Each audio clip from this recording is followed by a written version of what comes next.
Hey, this is Mike in the Film Lab on thesubstream.com and elsewhere. And today I'd like to introduce just like this most radical concept that's important that you put in your brain in the beginning stages of becoming a really good, spectacularly talented filmmaker, which I know you're going to be. And that's the importance of choosing the right tools to make the movie that you want to make. Now, when you first start making movies, when you first end up with a camera in your hands and an idea in that little coconut on top of that neck of yours, if you're anything like anybody else, you shoot with any light you can get your hands on, like the sun, for example. And I'd like to thank myself in the past for writing dialogue that implies that you can get your hands on the sun. But what if you want to make movies about people that live inside or do things at night? Then you start shooting scenes that are full of lamps, all the lamps you can find in your whole mom's house, all arranged around the character, lighting them beautifully. But what if you want to make a movie about a person that has no lamps? That's when you have to start using filmmaking equipment, the real stuff from production houses, and then it gets complicated. The cheapest, most common filmmaking lights are tungsten lights. This technology that's been around for, well, like 700 years. When did they invent tungsten? 700 years? 800 years?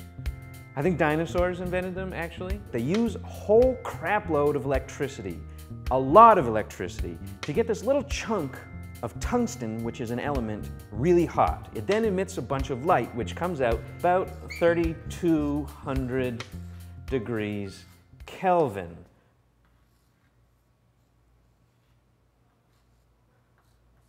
Does that look like a tungsten bulb? They're really good for when you're shooting inside or at night, or when you want to make a movie about somebody that doesn't own any lamps. But what if you want to shoot something more complicated? What if you want to shoot inside a saloon during the day, like they do in Cowboys and Aliens? You've got the sun outside your saloon, and it's streaming in through the windows, right? Okay, the sun is really convenient. It's just up there. You don't have to pay any grips to set it up. It's right there, and it shoots out this really bright light that's about 5,600 degrees Kelvin, which is, weirdly enough, kind of bluish. So you tell your camera that you're shooting daylight. Light comes over here and hits the camera box, which is over here, and it turns white all of a sudden, and everything is great. But what if you want to stick lights in your saloon? What if you need to get some light on some characters' faces that are sitting with their backs to the window? Well, you get your tungsten lights and you hoist them up in there and you shine them on everybody, and they shoot their orange photons straight at your camera.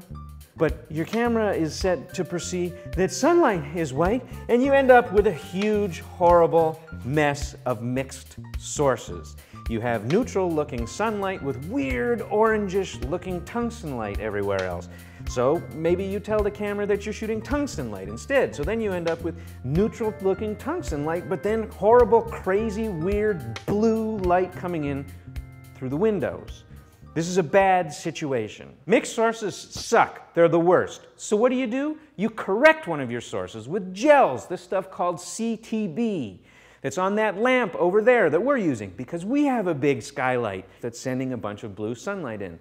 It's this blue gel type stuff that transforms magically the orange light into blue light, meaning everything ends up being white again.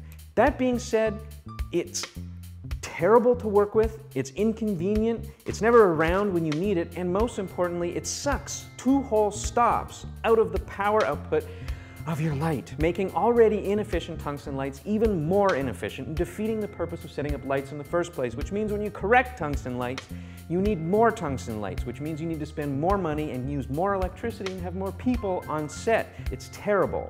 So what do? You think about what you need to shoot. You think, I know I'm going to be shooting sunlight coming in through the window of the saloon, and I know I don't want to have a bunch of inefficient tungsten lights that I'm going to have to correct with gels on the inside. And you think, hey wait, didn't Mike on the substream tell me that Kinos, for example, can come with daylight bulbs? They can. Or, even cooler than that, lamps called HMIs, which are just about the coolest lamps you can ever use. And we're going to be looking at those next week in the Gear Guide, so check back then.